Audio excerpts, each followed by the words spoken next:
John Griswold here with Griswold Group, excited to fill you in on what's going on in the San Diego real estate market.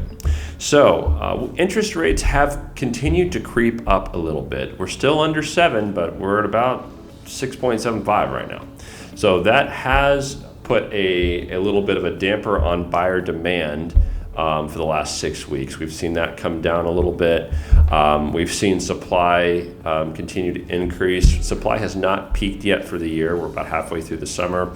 We should be close to that peak. And because of that, we have seen expected market time creep up a little bit.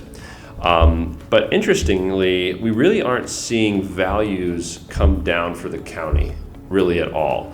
And I think the big reason for that is there are a ton of sellers that have opted to completely remove their home from the market versus chasing the demand down and continuing to drop their price. Believe it or not, there's about 5,900 homes currently on the market, and about 6,400 sellers have removed their home between January and today, meaning that more properties have been taken off the market than are currently available for sale.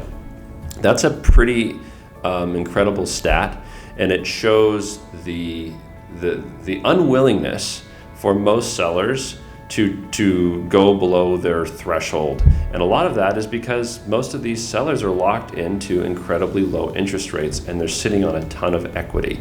And at the end of the day, they would rather not sell or put a tenant in the property, anything but just have a race to the bottom.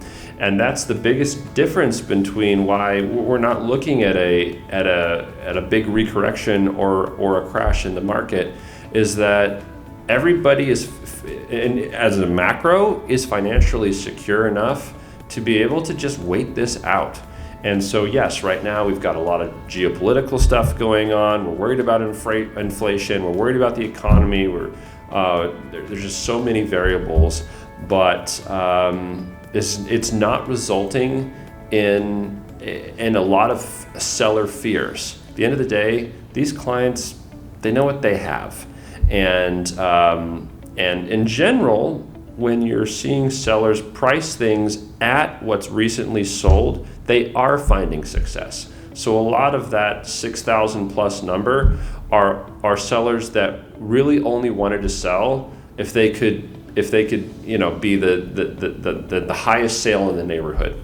And if they're not able to get that, and they're getting pushed down to where everybody else is selling, they'd rather just pull their home off the market and try again next year. So that is actually a healthy component of a market that's going to keep, in general, I think that you should feel good about that if you currently own property in San Diego. That is that is sort of the behavior that we're seeing. So that's what I'm seeing right now. Hopefully that is some helpful context about what's going on in our market right now, and I'll talk to you on the next one.